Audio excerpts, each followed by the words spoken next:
2 থেকে 3 মিনিটের একটি ছোট গল্প শুনে যাবেন, আশা করি ভালো লাগবে। একটি ছেলে খুবই সাদাসিধা ছিল। সে একটি দোকানে চাকরি করত। ছেলেটির বেতন ছিল মাত্র 5,000 টাকা। ছেলেটির দোকানের সামনে দিয়ে প্রতিদিন একটি মেয়ে স্কুলে যেত। মেয়েটি প্রতিদিন বোরকা পরে যেত, কিন্তু প্রায়ই মুখটা খোলা থাকতো। একদিন হঠাৎ করে ছেলেটির নজর পড়লো মেয়েটির দিকে। এভাবে বেশ কয়েকদিন যাবার পর মেয়েটি বুঝতে পারলো ছেলেটি তাকে লক্ষ্য করে। মেয়েটিও বাঁকা চোখে ছেলেটির দিকে তাকাতে শুরু করলো। ছেলেটি মেয়ের চলাফেরা দেখে মুগ্ধ হলো। আফসোস করতে লাগলো, ইস, যদি আমিও আজ পড়াশোনা করতে পারতাম, তাহলে সাহস করে মেয়েটির সাথে কথা বলতে পারতাম। মেয়েটি বুঝতে পারলো ছেলেটি তাকে ভীষণ পছন্দ করে। তাই একদিন মেয়েটি ছেলেটির দোকানের পাশে দাঁড়িয়ে রইল। তখন ছেলেটি দুপুরের খাবার খাওয়ার জন্য দোকানের বাইরে আসে। সে চায়ের দোকানে গিয়ে 5 টাকার একটি রুটি খেয়ে পানি পান করে আসতে লাগলো। তখন মেয়েটি তার কাছে গেল। তুমি ভাত খেলে না, রুটি দিয়ে পেট ভরবে?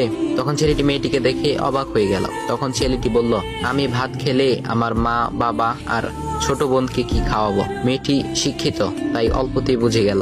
সে হাত ধরে বলতে লাগলো, তাহলে তুমি যে আমাকে পছন্দ করো, আমাকে কি খাওয়াবে? তখন ছেলেটি বলল, আমি তো তোমাকে আপন করে পাওয়ার জন্য দেখি না, কারণ সে যোগ্যতা আমার নেই। তবে এটা সত্যি যে তোমাকে দেখলে আমার খুব ভালো লাগে, তাই দেখি।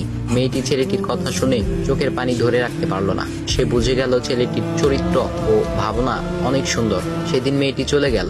বাসায় গিয়ে রাত্রিবেলা মেয়েটি অসুস্থ হয়ে পড়লো। পরে তাকে ডাক্তারের কাছে নিয়ে আসা হলো। বলা হলো মেয়েটার 2টি কিডনি নষ্ট হয়ে গেছে। তখন মেয়ের বাবা ফোন করলো তার বন্ধুর ছেলেকে, যার সাথে বিয়ে দেওয়ার জন্য সে পাগল। কিন্তু মেয়েটি তার বাবার পছন্দের ছেলেকে বিয়ে করতে রাজি না, কারণ সে ছেলেটি টাকা থাকলেও কি হবে, তার চরিত্র খারাপ, সে লোভী।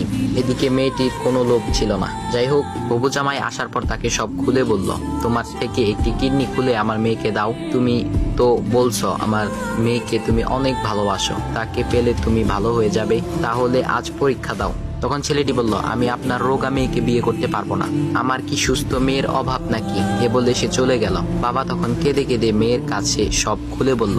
মেয়েটি বলল, বাবা তুমি কেঁদো না, একটা পথ এখনো আছে। আমাদের সামনে মোড়ে বড় একটা দোকান আছে না, তুমি সেখানে যাও। সেখানে যে তাইয়ুব নামের একটা ছেলে আছে, তাকে নিয়ে আসো, আমার কথা বলো। তখন মেয়েটির বাবা ছেলেটিকে নিয়ে আসলো। মেয়েটিকে দেখে ছেলেটির চোখ ভিজে পানি পড়তে লাগলো, কারণ মেয়ের বাবা তাকে সব খুলে বলেছে। তখন ছেলেটি মেয়েটিকে বলল, তুমি আমাকে একটা কিডনি দিবে? ছেলেটি বলল, কিডনি দেবার জন্যই আমি এসেছি। মেয়েটি তাকে বলল, তুমি কি চাও? ছেলেটি বলল, তুমি সুস্থ হয়ে আমার দোকানের সামনে দিয়ে যাবে, আর দূর থেকে আমি তাকিয়ে দেখব, এই অনুমতিটুকু চাই। কথা শুনে মেয়েটিও ও তার বাবা তাদের চোখের পানি ধরে রাখতে পারলো না। অবশেষে মেয়েটি বিছানা থেকে উঠে ছেলেটির 2 পা জড়িয়ে ধরে বলল, এ জীবনে তোমার